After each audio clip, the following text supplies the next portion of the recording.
Good morning, Team Alabama. We are ready for the Lottery Rose, Chapter 9. Please find it on your Chromebooks and read along with me. After many weeks, the boy that looked back at Georgie from his mirror was as changed as the rest of his life had changed. His arm was healed and well again, the heavy cast thrown away, the bruises and discolorations had faded, and his cheeks had taken on the rosiness of Timothy's, but without Timothy's freckles. His thick brown hair was shining after the regular shampoos that Sister Monica insisted that he take, and it had been allowed to grow until it covered the crumpled ear and part of the white streak extending down his neck. "I think we have a fine-looking young man here, Sister." The barber would come out once a month to the school and turn Georgie's head this way and that, and swirling some of the brown curls across his forehead, snipping a bit more above the collar. Sister Dolores, who was supervising the haircuts that month, turned Georgie around to inspect him. A new haircut and studying with Mr. Collier have made a new boy out of this one, she told the barber. Then she gave Georgie a light smack and told him to run along to his lessons. He and grandfather had worked together during the weeks of early spring and summer. At first, Mr. Collier came over to the school and read many books to Georgie in his room. Later, he took his pupil down to the Banyan Tree Playhouse, and there they wrote stories together, which Georgie read aloud and then listened happily as the grandfather praised him. One day, they taped Georgie's reading on a little recorder, and Mr. Collier brought over to the school. Georgie was fascinated by the sound of his own voice reading through a long paragraph, which would have been a puzzle to him a few months earlier. They continued the taping from time to time, and as the days passed, Mr. Collier would replay the first tapes, allowing Georgie to hear and estimate his progress. By midsummer, Georgie was able to read simple stories, and he was happy to read aloud to anyone who would listen. He read to his Rosebush and to Mr. Collier and to some of the nuns who were his special friends. All of them, even the Rosebush, told him that he was reading so well and that they felt very proud of him. Okay, let's write a few facts about how Georgie's life has changed now. He's getting regular food, regular haircuts, regular baths. Somebody's helping him learn how to read. That's all new to him. How is he changing? Okay, write that as a fact right now. He's learning how to read, and he reads better and better. They're taping his reading so he can hear it.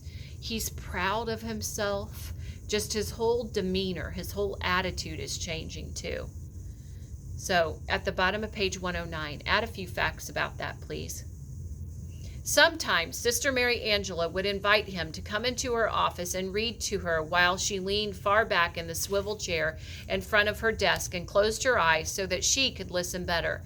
Then, when he was finished with his story, they would often talk together about other stories that he had read about baseball and arithmetic and caring for flowers, especially roses.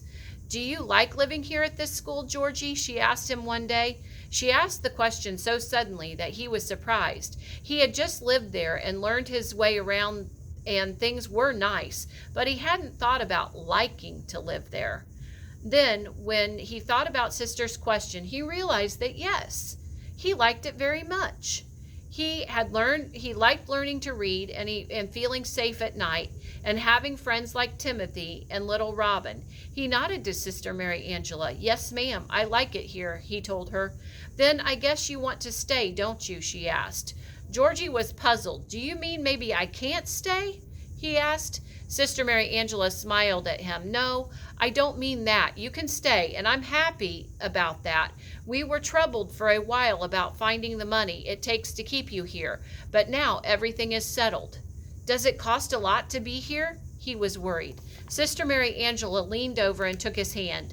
"Yes, a place like this costs a good deal of money, Georgie, but someone came in yesterday and gave me a check, which will pay all of your expenses for a year. Do you know who it was?" He shook his head, and she smiled at the relief in his face. "It was Mrs. Harper," she said quietly. He looked down at the floor without speaking. "Can you forgive her now, Georgie?" After a long time, he muttered, "I hate people that hurt my bush." But she changed her mind, Georgie. She allowed you to put your bush in her garden.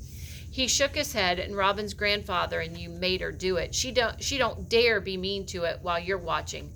Sister Mary Angela sat unmoving for a while, and when she spoke, her voice was very firm. When I lived in the north a few years ago, Georgie, my car used to get stuck in ruts on the country roads that I had to travel. The ruts were deep and packed with snow and melted and turned into ice. You should have seen the tires spin in those icy ruts. When I tried to get my car out on the level ground again, they'd whirl around and around and getting absolutely nowhere except maybe a little deeper in the ice.